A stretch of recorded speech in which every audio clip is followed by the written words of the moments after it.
Burgess and Bolton's weekly wrap-up. So welcome everybody to this week's edition of Burgess and Bolton's weekly wrap-up, where we look at everything to do with the London market, technology, change, innovation. And this week we've got a guest. Nick Whitnell is going to talk to us, or has spoken to us about his thoughts around change, transformation, marketing and brand. We'll come on to that. But first, Ben, big news this week. You were at BIBA. How did you find that? Yeah, just to qualify that, the big news wasn't me at BIBA, but BIBA itself. So the big, I mean, maybe that was secondary. But yeah, it's interesting. I mean, there's been a lot of coverage of it. There was I mean, I know that they were estimating about 6,500 people went to that conference over 2 days. So that's a massive conference in insurance terms, and I think it's only second to RIMS in the US actually, and it's not happened obviously for a couple of years. They did an online, but we kind of know what those are like. So this is the bounce back conference, I guess. It was like your conferences, full of a lot of energy and people talking about that they were glad to be doing face to face and they'd missed it.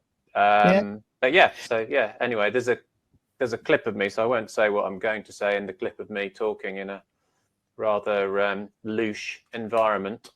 Indeed. So we've got, I spoke to you live, Ben, at the event last week. So let's play the clip and then we'll come back. Right, great to see you, Ben. You're live in Manchester in the BIBA conference. What's the vibe like at the moment? Is it busy? Yeah. Well, the scenario here is this is not the BIBA conference itself or the exhibition hall, because it rather looks like a sort of dark nightclub dungeon, and that's exactly what it is. Because I'm about to go to a drinks party here that we're organising for a few hours tonight. So yeah, the vibe is. It's interesting because everybody is talking, as they do at your conferences, about what do you think everybody's thinking type thing. And basically everybody is saying it's great to be back together. Haven't seen people for 2 years. And one of the conversations that I've had a couple of times is people saying, when people were talking about these sorts of conferences dying out a bit before COVID, and now that's made them realise just how much we need this sort of thing. So basically this is, I was just talking to the BIBA people themselves, and they said they think this is the biggest insurance conference in the world after RIMS. so it's pretty massive, and they get 6,000 people or something through here in a couple of days. So you know how big that is. Yeah. So we'll. Some of the photos will be coming up on this soon, but the exhibition hall is pretty big, and it's got everybody that and anybody that there. So huge number of exhibition stands. Very, very, very buzzy, very busy. Yeah, people doing trading, business, all that. I always got the impression that BIBA was more for general insurance, SME, kind of mid-market kind of issues. Do you get that feeling? Are there many London market companies there? I think it used to be that. Yeah, I think it used to be that. And I would say that was my sense of it a few years ago in terms of its positioning. But actually, there's a lot of, for example, a lot of London market players are here. So AXA XL's here, Markel, and it's their regional operations. But they're becoming a little bit difficult to tell apart. So AXA's here with AXA XL on the stand, and obviously Markel is part of Markel International. So, and Arch is here, for example, which is part of a global group. So, and Chubb is here, and Travellers is here, and all the big players. So you've got much more of a vibe that is, it's just big, some really big players, on the broking side as well, Ardonna and people like that, who aren't anymore just in the small personal lines SME space. It's much bigger than that.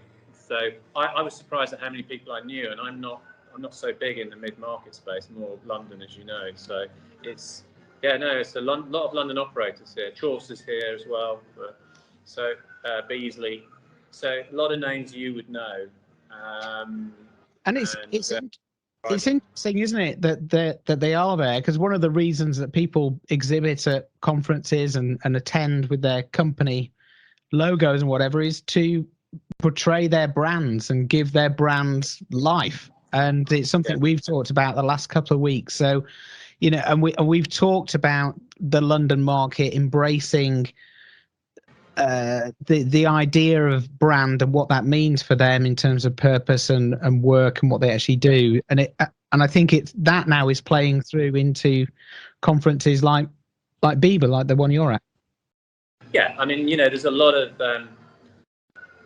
there are a lot of words on stands, that are expressing a kind of positioning about a business, like we're all in it together or whatever it may be. I don't know whether, I didn't do a brand analysis as I walked around, but they were, clearly you can see that now there is a sort of focus on that kind of communication, which is we need to stand out, we need to be different. So Travellers has got a big rocket ship and so on, all that sort of stuff, which you expect. But it really is, you're right. I think it really is clear that there's a lot of competition between the big players. And when you get to somewhere like this where you see them all together in one place, I think it probably makes them realise as much as anything, wow, our competition is literally over the way there. And how different do we look?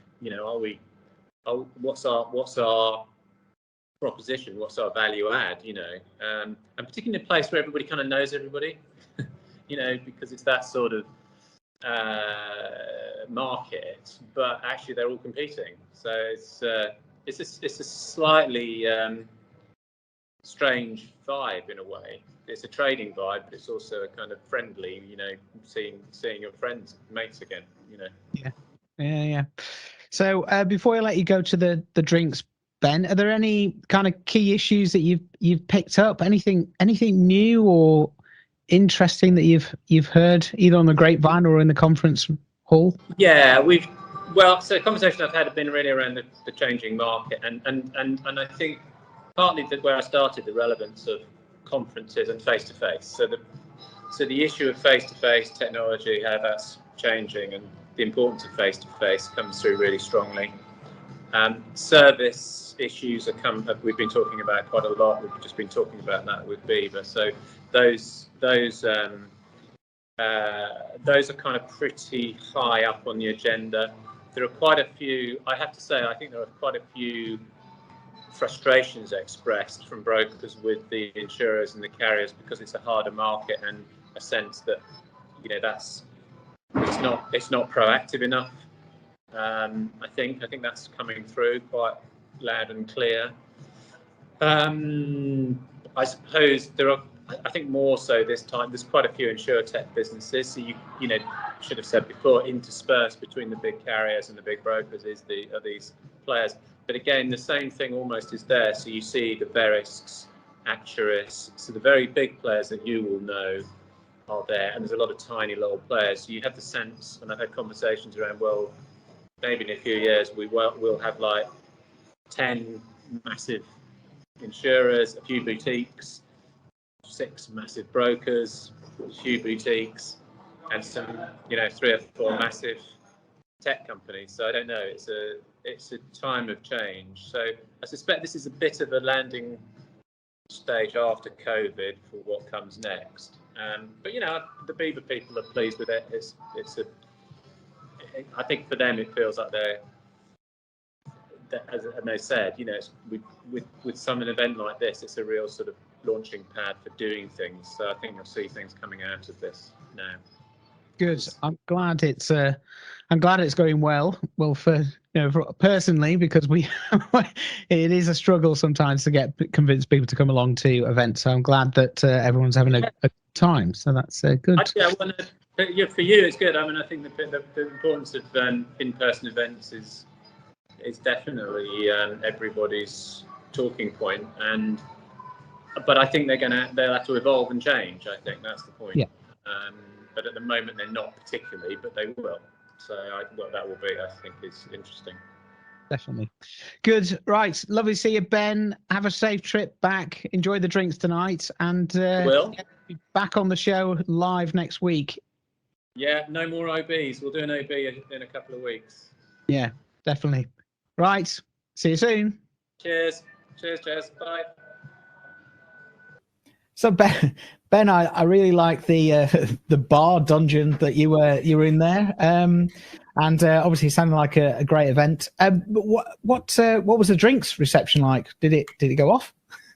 Yeah, it was good. Yeah, it was good. So it was an Insurindex one, which is our new business, and with the with Brandex, who we work with, and so there was a range of people there from all to do with insurance, either in insurance or supplying to insurance businesses, so creative businesses, technical businesses, brokerages, and then a lot of people who Nick will be talking about soon in terms of the marketing people. So it was good. It's really interesting. It's good cross section, and the conversations were all about where we're going, how we're going to be successful, performance, and so on. So I think that was music to my ears. I think, and again, this is just prefacing what Nick is going to say about some of the things, because we already have done the interview, of course, is there's a lot of sort of new thinking, I think, and where do we go and what do we do? But there's also a lot of very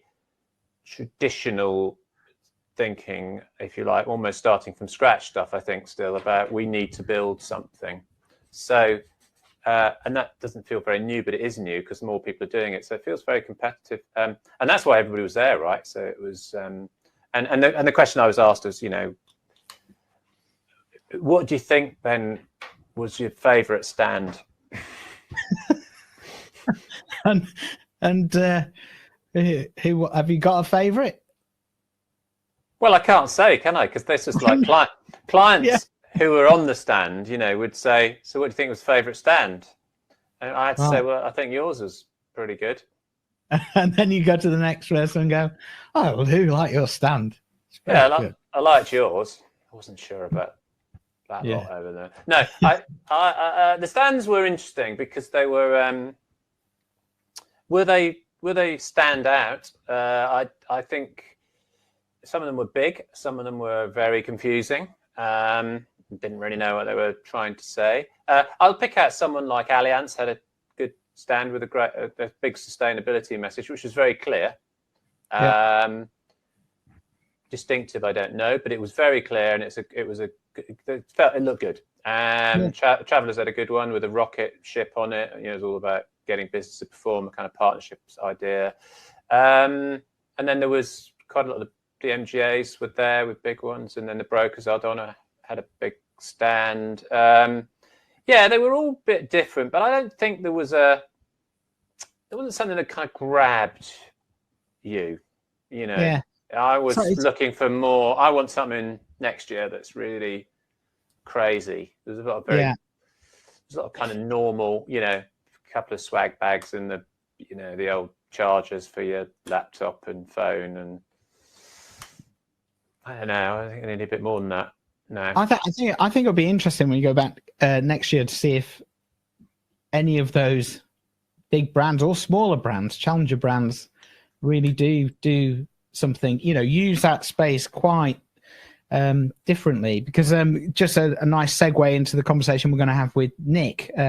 He's going to talk about his kind of vision and perspective on marketing, and I think it needs to be different, and it needs to change without wanting to trample all over what he's going to say. But I agree. I was going to say one other thing actually, which we should talk about, and I didn't do my I should have done it. Photographs of people and the dress codes. Oh yeah, what they were wearing. I really should have done that. I realised I just didn't have time because it was quite busy and buzzy and frenetic. But I was really surprised at how many people had just suits and ties on. Really surprised, and how few people were dressed casually. That is interesting. Really surprising, actually. I don't. It just felt like hadn't changed that much because of that. That is interesting, because you would have thought, it was funny. I had a conversation yesterday with a chairman of a company, and he said, and he asked me what the dress code is for an event that we're running together. And I just said, come in whatever you want, preferably not Bermuda shorts, but, something fairly small. Yeah. And he was going, he sometimes turns up to board meetings, people just come out back from the gym, people, so it's interesting that in that environment, in that exhibition environment, people thought, I'm going to wear a suit. I'm going to go back to what I did. Yeah, it's cultural, I suppose, and people weren't sure of whether the culture had changed or not, so they just pulled the old dusty suit out and put a tie on. I think that's going to change, actually. Yeah. I think that will change, and then it will look different and feel a bit different. Definitely. Because you don't want to see a bunch of suits, do you? I don't. I would like to feel that there's a diversity of people. Yeah. It's about those people, not just. I'm just reflecting back on the 2 conferences we've run this year, and I think there still are a lot of suits there, but there's a lot of people that just turn up in chinos and a shirt, whatever, and it's very interesting, isn't it? We've talked about it in the past. Perhaps we give it a bit more thought and pick it up. To be fair, it may be something to do with the trust that brokers have to engender with clients. That you probably should dress a bit professionally, and that's what they just do as a matter of course. And they were trading and they were dealing, with each other. So I maybe there's that, but it would be interesting to ask and talk about next year, actually. Yeah, definitely. Good. Right. Thanks for that, Ben. Right, we're going to move on to our main interview. So, as I said at the top of the show, we spoke to Nick Whitnell, who is the founder and MD of Daring Works. And let's play the clip, and then we'll come back and have a quick chat. So we're joined today with Nick Whitnell, who is the co-founder of Daring Works. And Nick, we met on a kind of a virtual round table a few weeks ago, and I thought it'd be great to have you on the show and talk about. So welcome, Nick. Good to see you again. Yes, thanks very much. So I just thought I'd start by giving you a chance, Nick, to kind of introduce yourself, what you do, because you do talk a lot about brand and culture and people, which is obviously a lot of the subjects that we cover on the show. So perhaps I'll just hand it over to you to introduce yourself. Thanks very much. Yeah, thanks very much for having me on. So my background is very much in kind of marketing and brand strategy, very much within the insurance industry, funny enough. So I know the industry very well. I enjoyed very much working in the industry and learned a lot sort of kind of doing that. We did things very differently during my time that I was in the industry, and still kind of stay connected to the industry. But partway through my own kind of journey of kind of looking at what brands are for the future, what we should all be caring about more within society and as citizens, and ultimately what is the future of business ultimately, because we are facing some pretty big challenges at the moment in society and to the planet. And ultimately what I use my business for is to start to help businesses to explore that new era, start looking at the opportunities that are available, but also start to question the norms and values that have been created within ways that we have been working, which I would question are not the right ways. And I think there's other ways of doing things to achieve more with less. And that's ultimately what I love doing, sort of helping businesses to navigate through that. So let's just explore that a bit more, kind of your vision for, you're almost changing the rules of the game there, away from kind of shareholder value to something else. Have you kind of thought about that a bit more? Yeah. I mean, to be honest, there's loads of great people that are already doing some amazing stuff and have been for a while. So ultimately, for me, what I've looked at is that I've embraced my inner kind of hippie, really, that has always been there. My values have always been very much built around the fact that there is more to life than just purely making money for the sake of making money. What is wealth? I don't. That's a whole other debate that we could spend hours on forever. But fundamentally, I believe that the more that we are able to share out the benefits of a well-run, efficient, sustainable business, the more that we are able to benefit and improve the lives of others in society, in supply chains, in people within the businesses.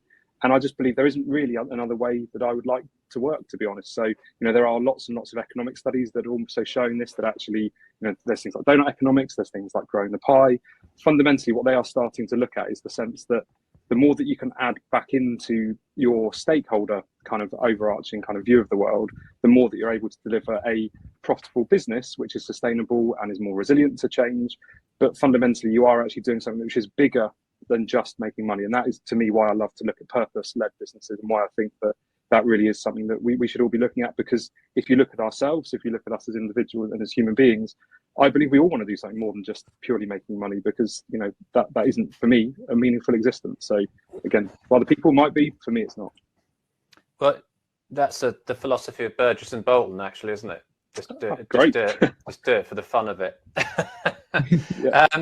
So Nick, one of the interesting things I think about all of this is, and I've been interested in it for a while, is, and you seem to link it in, and a lot of purpose kind of people, if those are sort of a tribe, is they don't always link it necessarily into that kind of change to the capitalist system, which you sort of are in a way, aren't you? And I do think that's quite legit, actually. I think I've just sort of put my colours to the mast. I think sometimes purpose is too fluffy, but I think when it's linked into that idea that actually capitalism has to change, and the idea that Jeff Bezos has more money than he will ever be able to even spend, even no matter how many spaceships he buys, there's something kind of going wrong, isn't there, with all of that somewhere? 100%. And I think I've kind of I base a lot of my thinking around systems thinking and whole systems theory. I look at the outcomes that we want to achieve. What is success to different businesses? What is success to different individuals?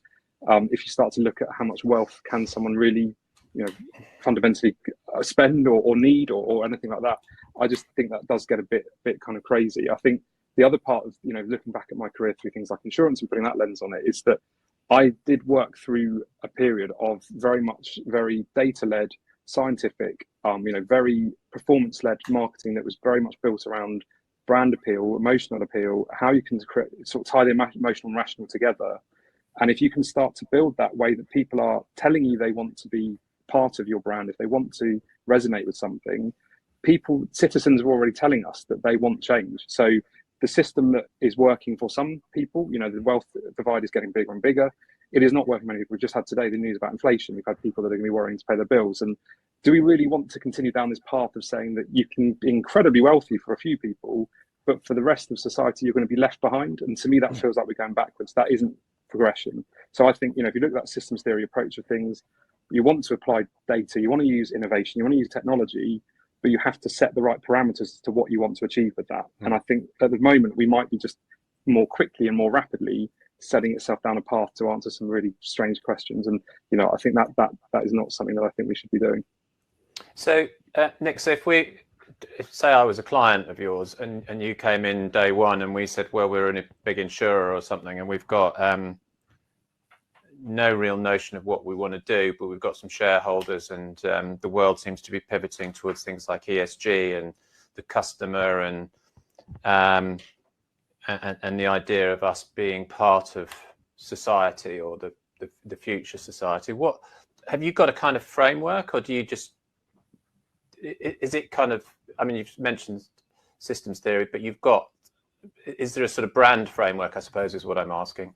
Yeah, I mean, I think there's sort of two different parts to my work, in the sense of I'm trained by B Corp to be a B leader. Yeah. So I don't know how much you're supposed to know about that, but again, that can be a very useful framework to begin these conversations with businesses, because what I use that tool for is around the framework of saying, or rather the scoping of saying to people, do you genuinely care about this? So what I'll often do is go in with that perspective of starting some questions, beginning that process of just doing a kind of sense checking, fact checking, kind of a bit of due diligence before I even go in, because there are certain brands that I've decided not to work with. There are certain people that actually will say to me, we'd like a sustainable marketing strategy. And I'd say, okay, cool. Can I have a look at your marketing strategy? That might not be there. Can I have a look at your business strategy? Might not be there. So it kind of goes back to this question of, how do you interlink these kinds of processes? The B Corp framework is very good because it can, depending on where people are on that journey, it can again start to be a way of them to understand, is it something that they take seriously? Are they going to make things like a commitment to this more deeply? But from a brand perspective, what I'm always looking for, and I do use different sort of tools, but again, I'm still kind of forming that kind of model because it is still relatively kind of new to get to that point. But a big part really is this something that runs through the DNA of you as the leaders of the business? Is this something that the leaders actually believe in? And there could actually become a tension point where you're saying, I may have to make some decisions that may, in the short term, may not deliver the return on, rational kind of investment, but that is okay because you're working on a longer term strategic objective. And again, that's kind of what I did in my career before. It wasn't as linked around ESG, but it was very clear on, we had a goal, we had a target, and we basically had a license to operate. And that's what you need from a business. You need people to be able to say, I believe in this so much that I'm going to stay with it, because it can take a long time. This is not like a kind of quick win marketing strategy, get it done. This is a DNA and a way of being. For people who don't know what B Corp is, and I think you've summed it up there nicely, it is a more holistic kind of way of creating your business strategy. Is that about right? Yeah, yes, correct. So basically, B Corps are a global movement of businesses that all have this similar kind of mindset and approach and belief system that says that business can and should be used as a force for good. So there's some huge big players in there. Originally, it was founded by people like Patagonia, Ben and Jerry's, people like that. Lemonade are a B Corp as well. So there are people within they're unique in the sort of insurance space. But I think the big thing for me really is that it takes a full look of your business. You have different pillars of your business that are assessed. You then have to go through a scoring system to see whether you meet that requirement. And you also have to make a legal commitment to say that you will change your articles of association at Companies House to say that you will consider all stakeholders in your decisions. So this is something that you actually have to do. And the big part of that is that it creates a legacy for people to then see that your business is tied to this longer term. Because the biggest danger with some of these things is that you might change your CEO, you might change your board, you might change your marketing director or whatever, or strategy director. And if you haven't baked something into your actual business DNA, it's gone. And that's the problem, because they will say, and then you'll go back to it didn't work, and all the things that come up within long-term business strategy. So B Corp is saying, if you're serious about this, we want the demonstration of you being serious about this. And then you can become part of the community. And the UK is leading the charge on the sort of rapid growth of B Corps. So that's a pretty challenging thing for you, isn't it? Because in my experience, most insurers don't have a strategy other than a number. And they definitely don't think long term. I mean, even, well, at all levels, they don't think long term. So it's quite tough to get that one over the line, isn't it? It is. And if I'm honest, insurance is probably the area currently that I'm not doing the most part of my work in. So they're kind of, and this is my kind of big sort of, sort of challenge to the industry. I was on another call yesterday with various people in the insurance industry. I really believe there's a huge, almost duty, but opportunity, depending on how you want to look at it, really. If I look at the current players in the insurance market, I can't really see a leader in this space. If you look at the positioning matrix of all the different types of players, particularly on the direct-to-consumer side, there are people that talk about these things. Whether you could actually say that they are differentiating themselves on truly credible and authentic difference built around this. If you look at things like utilities companies, obviously that's tricky now because with pricing that some of them have, there's sort of less choice at the moment, but there's been some huge players there that have built their whole proposition around that. And that is what their business positioning strategy is, where they're targeting and things like that, and segmenting themselves.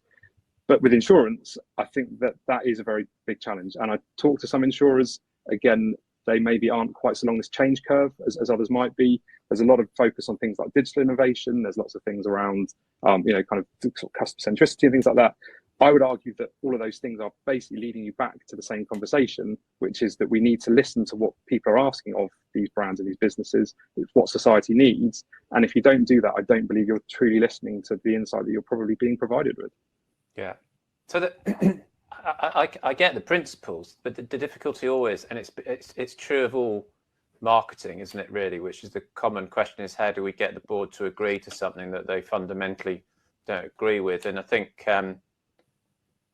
Mark Ritson, the marketing commentator, wrote something once about you don't bother showing them the numbers because that won't matter. You just have to get someone on side who's influential, and that's it. So I just wonder how you see that playing out in terms of creating that credibility, because you can't do it on your own, I suppose. But it's no, yeah, I mean, to be honest, and there's it's so interesting that the marketing industry is in a kind of current state of evolution, I would say, because I looked very interestingly on the presentation of Peter Field, with the IPA effectiveness awards and effectiveness studies that he did. And he was basically putting forward the idea that purpose-led businesses, through the research that he's done, grow just as well, if not better, than others in their sort of cohorts of long-term econometric. Sorry, Yeah. I don't know why I was talking about that one so much. I should have said regressional analysis. That was like a glitch in the matrix.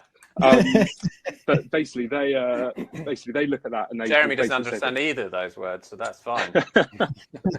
I think it was almost like the kind of visceral things. All the years I used to sit in meetings. I'm not going to try and say the word again, but yeah, just sort of looking through all these things. But if you look at the long-term data studies of this, there was basically a case to say that these are very effective and it's working very well.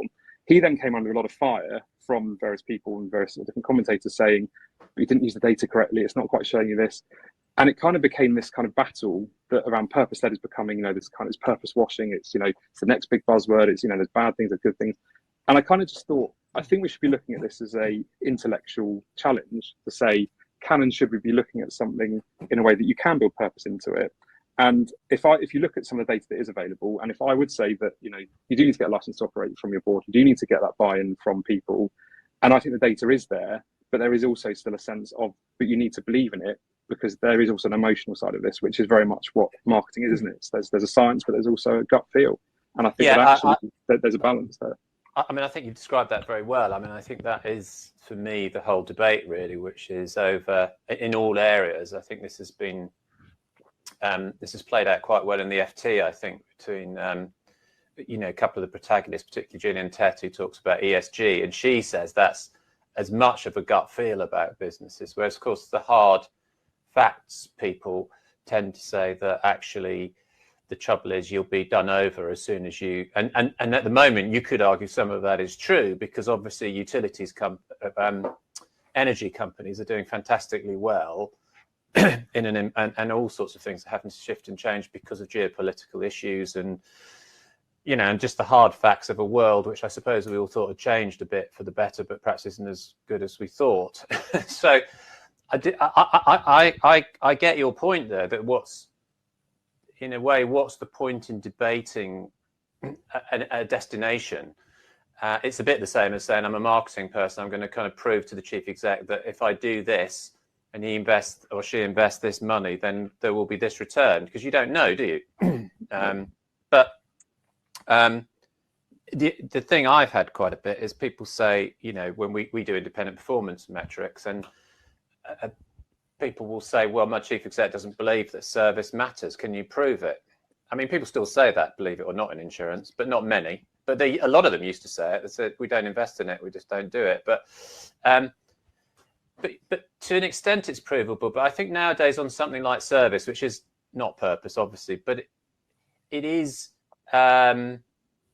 more accepted that, okay, we can't prove it and measure it day in, day out. That gets a bit tedious, but we can believe in it, and it does bring us together. And there is some intuitively, it feels right. So there's a sort of endless philosophical debate which has gone on since that kind of Hume idea, isn't it? Which is it about intuition or rationality? And it'll go on for longer than we live, I guess. But it's a tough one to get across, isn't it? I think. Sorry, Karen. I was just sorry. There was a question there, as always. Sure. I ramble on, as Jeremy knows. But the point is that the question really was, and I think you may have answered already, is are we getting closer to that? Do you feel that kind of more intuitive, less sort of facts, rational approach is changing a bit? I think it is, but I think it's all upon the requirement of the marketing leaders and businesses as well. You think my business is called Daring Works. I believe that we should be daring. We should dare to think. We should dare to be naive. I think if we don't, we will continue to use the same systems that we have already. And if you look at the wastage that was within the UK insurance industry, some of the players in there are spending over £100 million a year on advertising to an audience that predominantly do not want to hear from them. So this is the hard facts of it. I look a lot and I try and keep people real on this. You look at YouGov data, there are a huge proportion, I think it's something like 10% of people, only 10 to 15% of people really like the insurance industry as a sector. And this is not to say that that's a bad thing. It's a commoditized industry. But what I'm saying there is, if you can create something very, very unique, if you can use something emotional appeal, if you can start to build things. I've in my career, I worked with a team of great people. We demonstrated that you can grow quicker, you can grow faster, you can get the most trusted, most recommended brand that was because we were allowed to demonstrate the value of what we were building and creating. Had we just carried on with what we were doing, we would have ended up with a business that wouldn't exist now. And now it's doing incredibly well. And, it's one of the fastest growing insurers and it's a household name. These are all because we did it in a very different way. Whereas I think there's a point really in time now where we cannot end up in this sort of spend race that we seem to be in, which seems to just be coming back to this point of just use performance marketing, just use short-term digital metrics, just try and keep your board happy. If you keep doing that, you will continue to have a struggle in trying to validate your spends. Whereas I believe if you can genuinely say to people, I'm going to do it in this way, give me a period of time. If I don't do that, cool. I will move on and we will wipe our mouths. But people, I don't think, are prepared to do that. And I think that comes back to your own individual purpose, your own morals and values. And I was always very fortunate to work with people that wanted us and encouraged us to work in that way, rather than just being beige and sitting back and saying, well, I'll just wait for my pension to come in. So where does, because you talk a bit about creativity, don't you? And I'm interested in creativity because I believe that creativity is really key to all of this. And it isn't, it isn't a kind of rational, factual thing, always creativity, as always. But I just wonder how you see that and how you see that working. Is it a big part of it? Yeah, absolutely. I mean, I think cut through is a huge part of it as well. Building that consistency as well. So having that kind of, being creative thinking, in the way that you are able to use different media types or different, kind of activity types, but also actually down to the creativity of your campaigns as well. So what are the things that people, remember about your brand? What are the key sort of iconic feelings that people have about your brands? I believe a lot in that kind of, brand perception that people will have about you. What would they say about you behind a closed door or whatever? There's some very powerful things. And if you even yourself stop and think and, Gestalt theory of kind of, if I was to walk into a door, open a door into a room where there's a brand, how would I feel? What would I see? What would I smell? Would I want to be in that room? These are all things that I think brands sometimes might not really think about. So if I think about many of the insurers currently in the UK market, if I open the door to one of those, I'm not sure I'd be feeling that much about them, if I'm honest. So I can think of the name, I can think of things, but if you cannot creatively tie something back to a feeling of, I want to be near these people, I trust these people, I have a kind of very sort of visceral feeling of I like it, then you are basically just stuck in a cohort of others, and then you're just in a commoditized price kind of war, really. Yeah, which is kind of just kind of bureaucracies do that, don't they? But I'll let Jeremy come in on that. Yeah. No, I was just going to ask you, Ben, because we talked quite a bit about kind of the London insurance market, kind of starting to spend more on their brands. And you've spoken at London Market Claims, Ben, and given the report where you can see that, the brands just on a visual level are moving away from the typical umbrella to something that resonates perhaps differently, and they're spending a lot of money on their offices, and they're doing a lot of things. I wonder, and I was going to ask you, Ben, taking the kind of Nick's, see it, touch it, smell it, brand. Do you think that marketeers and boards are thinking at that level, or are they just really scratching the surface of the journey? Yeah, okay. I mean, I'm mainly working the B2B environment, so it's different. And I think to Nick's point, probably you're saying, Nick, that actually you've got to judge all the different circumstances when you're managing a brand, not just say that, let's do something, the classic, let's be like Google or something. It doesn't actually work. And we've discussed that before. So I think that we started 20 odd years ago, and I think 20 odd years ago, there wasn't really a perception of competition. Okay. So that was one of the things that people said. It was just the chaps who traded and had their rightful share, really, which was almost a, kind of 19th century model of business. But it did have, if you take London, and I'll be very brief on this, as brief as I can,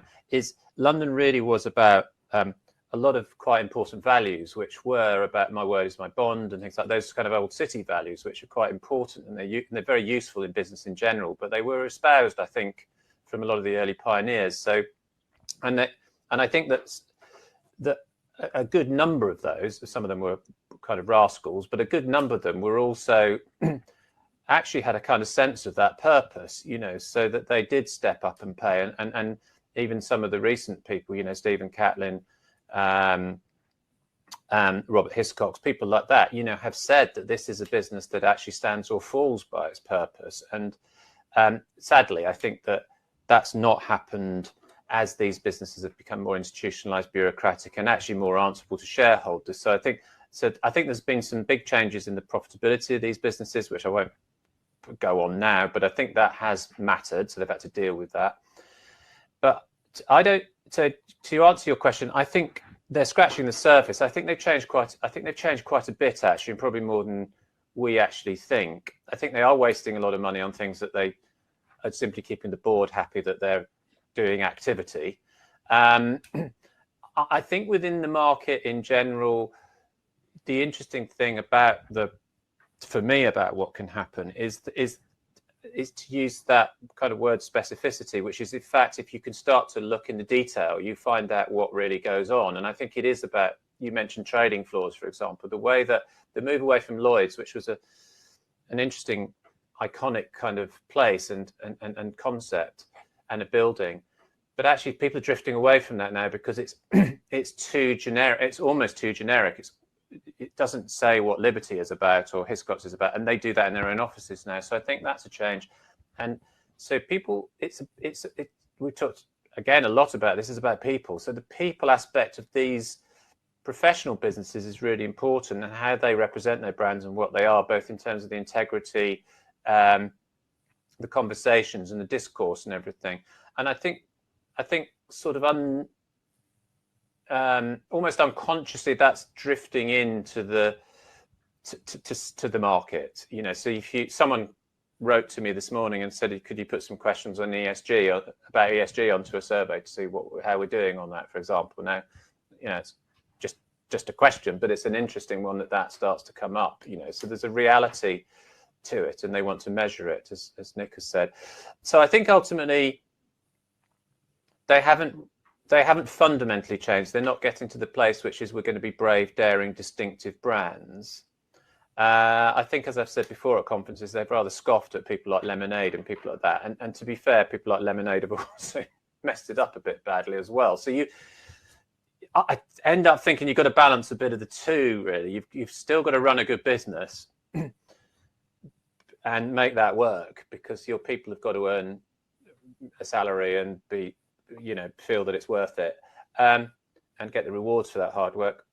But you've also then got to have your eye on something different. And I think a lot of people do, but they don't quite know what that is yet, you know. And I think boards still think it's all too fluffy.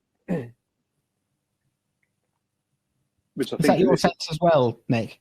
Well, I think that they're all, you know, it's all good points, and I think raises some good sort of challenges and perspectives, really. I think the big thing for me is around the different measures that are starting to come into this as well. So I'm talking quite a lot in particular in the insurance industry as well, with people that are working very much in risk as well. So so I think there's this kind of intersectionality here of thinking ESG could be one of the sort of fluffier metrics, in the sense of, you know, if you think back to like corporate social responsibility, there was that kind of thing of just those departments that, you know, kind of didn't ever quite fully get brought into the boards properly enough as they should have been, and then that kind of became one way. But actually now this is people waking up to the fact that, particularly for the insurance industry, we might not be able to write risks if we're not looking at an eye on ESG, because things might be flooded so much, or there's different types of, you know, buildings that are being created with solar panels that create different types of risks. And so I think because of those kinds of things, I think that the dialogue and the conversation is changing. I think therefore the measures are probably changing. And again, you know, I think about the balanced scorecards that might be on, you know, different sort of committees and things that are being created, they're changing as well. So I think even if people, there's this sort of, like I said, there's this sort of change curve that's happening. So you've had the early adopters kind of there. There's this sort of sense some people might be slightly getting dragged along, but as soon as you start to talk about what sustainability truly is, which is the ability to continue to run a business that sustains itself, you know, so that is ultimately saying, you know, a lot of businesses are sustainable without even realizing they're sustainable, if that makes sense, and they will have those things there. There is this kind of, there is a danger that we are just putting a load of jargon into different conversations, and people are just thinking, oh, that's this, I'll buy some carbon, I'll do this. But for me, when I always talk to people, it's about integrity. So if I look at how much integrity you have as a person, how much integrity you have as a business, if you look at the way that you pay your claims, that all links back in my view, back to sustainability, because you are building a model which is sustainable for the future. That then means you will have things to invest in. That then means you can have a relationship with your audience. You can then start to talk with them about things like behavioural changes that might be a good idea, that might help them, that might make things cheaper for them. Or so I agree. There's this kind of potential kind of navigation that seems to be happening, where if you don't buy into it, it could just all be seen as noise and clutter. And I just want to make sure that I can pay all my money more effectively. But I think the more demonstrations there are, the more role modeling of good businesses that are demonstrating through economic means that they are able to do this and give something back in a broader sense. Yeah. That is, I believe we've reached a tipping point in my view. And again, I think the more and more we'll see of this, the better. Yeah, and I agree with that. And I think that point of measurability, I think, is absolutely key, because I don't think anything works unless it's measured. And I know that everybody said that, and I'm not the only one to say it, but it really is true. And I think that, but I add something to it, which I think that the measures have to have been tested over a bit of time. And that's not, again, just because I'm a researcher. I really do think you have to kind of believe in those measures. The problems with things like ESG and all these measures is they're so young and they're so fresh, and everybody piles in now in a transparent world that it's a competition almost over who's going to get the best measure, or but the reality of data like that is you've got to actually both prove it and feel it. I think if I can put it that way, you've got to actually go, look, it really, really works. And through experience, we know how people respond and react to data, because it doesn't just, to me, data just doesn't live on a page or in a PowerPoint. It actually should be something that someone has a visceral response to. So if I say, for example, which I could, XYZ insurer is the worst at claims in the market, I can guarantee that I'll be on the front page of the press tomorrow morning, and I will have a lot of angry people calling me from that organisation and delighted people from all their competition.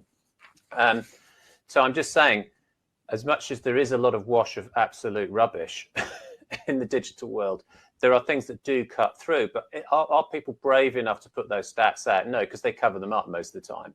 And institutions have that tendency, of course. So I think the transparency of the world is the thing that's probably catching them out more for me now, that I see, than any other thing. And you can think of Lloyd's market and Bloomberg and scandals and things as the sort of very public face of that. But certainly in the job that I do, I know they feel caught out and worried about being caught out, and that's a regulatory pressure as well, of course. Absolutely, and I think they're the bits that there is a risk always of greenwashing. There are legal considerations as well, that you can't be greenwashing, and if you are going out saying things, and this is why I'll always say to people, you need to look at the triple bottom line. This is about systems and the ecosystem you operate in, because you can't be talking about one part of your business being very ethical and green, as an example, but actually you're treating your supply chain awfully. So this is what I'll always say to people: have a look across the whole piece, and if you can start to build something unique, then that is a truly amazing territory. I'd be interested as well, Nick, just a question about, we've talked about this, the focus on the customer, which a lot of the wholesale market doesn't get to meet the customer very often, and the industry hasn't been that interested in the customer for lots of reasons. My view is that the problem partly is that you don't start with a customer, whereas actually I think if in any industry, every industry I've worked in, I think that you should start with the customer and work backwards from that. And I don't know if that's your view, and because it seems to untangle a lot of Gordian knots when you do that. 100%, and actually it's even recently my thinking on that has changed and evolved a bit around. I believe we should think about each other as citizens, and as soon as we get to the point of thinking about our citizens, we get a different outcome. So there's a lot of talk about consumer awareness, that consumer consciousness, and it's back to this idea, as an idea goes back over 100 years, that we will create consumers. That's the role of marketing, that we will create more consumers to be there. If you start to think about citizens within your business, citizens that you are serving, that changes your way of thinking. It changes the cultural way that you run your business, because you'll think of them as, well, what do they want from life? What do they want from society?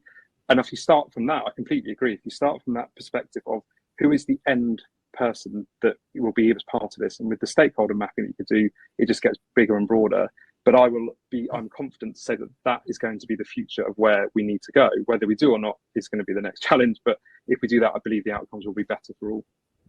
Yeah, so you move away from people just being an economic entity, as it were, in the old economic theories. And I think that has been, I would completely be with you on that I think the economic theories in lots of ways have been, both proven and disproven, but in terms of ideas and things, and what actually impacts change, it isn't always the fundamental economics. I remember there was a study done years ago now, but it was a case study done about the doors market, not the band, but the doors that you have in your house. And it was up until about this one company came on the market, it took typically 8 weeks to get a door. You ordered it and then it was built, like sofas and stuff like that. And the economic theory, of course, is it's just supply and demand, so it works. It will never change. But of course, someone came in and said, "We'll send you one in a week," and they completely overturned the market. Yeah. So it's just a really good example of how those economic theories just don't work in a way anymore. So I think I like the idea of changing the language, because you realise then, well, we've been stuck with that language for years because it's been determined by economists largely. Yeah, absolutely. And I think that's the thing around, I remember reading an analogy from someone wrote a news story in 1924. I think it was Samuel Strauss wrote the story that was basically saying that the windmill will turn, and basically it was an idea we used to turn the windmill on when we needed to use the windmill rather than we're letting the windmill run on. And that was the thing where you therefore need to keep consuming the thing that is being created. So I think that is a shift in my mind around how does that happen? And people are starting to question this. People are starting to look at, fast fashion. They're starting to look at the way that they want to actually buy and consume things. That is a very different way of looking at things. And I think that will come through into every industry and every market. Can I just ask you one quick question about marketing effectiveness? Because you've talked about that a bit, and it is a thing that we get asked about a lot, and we do some work on it. I just wondered what your kind of thoughts were on it at the moment, because I'm really interested in the money wastage idea, because it's a very big theme in marketing at the moment, isn't it? There's been a guy who's just done a talk, I don't know if you saw it, who said that, you're wasting your money, nearly all of your money, on digital marketing, and it's the most corrupt thing, and it just basically pisses everybody off because they don't want to have pop-ups all over the place. Yeah. I mean, to be honest, I could talk for hours about marketing effectiveness. This is one of the things that I genuinely love, and it was, I very much take a view of kind of taking a look at a hybrid approach to these things. So making sure that you invest in the drivers of your brand emotional appeal and brand equity, which are things that you then need to make sure you do, make sure that you analyze effectively, and use kind of the right models to assess that. You then do need that performance marketing kind of put in as well. The danger, I think, is the performance marketing is very much easier to look at. You end up in a siloed view of things, so you can end up using the wrong metrics and start saying, well, this is why it's working so well. And it's kind of back to the old days of when you would start looking at why is everyone using Yellow Pages? It's because everyone, they get my phone number from there. It's coming from the TV ad. So same with pay-per-click, same with all of these different things. So you definitely need to start looking at the way that you can attribute these sales effectively. I was very pleased to have, through my career, we won an IPA Effectiveness Award, which was a very sort of high point of my career. Very much looking at truly what is a success measure and metric that you have. And for us, it was always making sure that we were able to build brand appeal, build that connection, but then ensure that we delivered a cost per sale effectively. We weren't always looking at the very much granular data, because that can tell you lots, and we'll take a look at that. But you need to also make sure that you're investing most effectively throughout your whole puzzle. So it is very much looking at the audience, very much looking at the targeting that you use. And I'm a big believer in marketing fundamentals, which I don't know have particularly changed. I look back at segmentation, targeting, positioning. That is still effective to this day. But it's not very sexy, and it doesn't get you loads of interesting things with different media and tech owners. So these are the bits I would say to people. Again, dare to be naive, dare to question stuff, go back to what your belief and what your logic is telling you, and read. I've spent some time at a library. There's some amazing books. Go and have a look at those. They're still relevant now. Yeah, they are. And I'm completely with you on that. The only area I think that is one of the areas that's very interesting, of course, is things like paid for social media and things like that. But that is actually very complex when you look at it. And I just wondered what you think of it. I mean, my view at the moment is that I think it's a really, really interesting area, because you have to work at it. You really have to have a lot of intellectual input to get that right, and you have to measure the outcomes of what you're doing there, and it is targeted. And I always think that marketing is effectively targeting. There's nothing, it's strategy and it's targeting, and that's about the long and short of it, really. I think for me it's around the kind of, there's the value exchange part of this, which is what am I getting back from you? So again, back to that point of who benefits from your advertising. Whether you're doing it for the right reasons, whether your audience really wants you to be in that space, and also I'd say the legitimacy of you being there as well. So this goes back in theory right back to the beginning of our conversations around purpose and what your brand stands for, what it's famous for. Do I want to hear from you is really the reason that you should be in that space. If you can't give someone a reason to have that advocacy or loyalty exchange, then I would say that you're wasting your money. And I think that's the bit that if you pull yourself into those silos, you could spend all the money you want. You could be most effective. You could use machine learning to go through every part of your social media spend. But if you don't have a credible or authentic reason for being there, it will not work. And I think that's exactly. the bit that is really missing a trick, and that's the bit of the requirement of marketing sort of leaders to get their head around. There's a great presentation, you've probably seen it, which is just how 90% of people don't care about brands at all, and I think that's absolutely spot on. Yeah. But it is, and I agree with you. It's that customer payoff, isn't it? Is why am I reading this? And therefore, the point about the digital world, I think, is that a lot of people haven't seen it as that value exchange. They've just seen it as a one-way ticket to saying, I'm going to tell you what you should think about me, which doesn't work.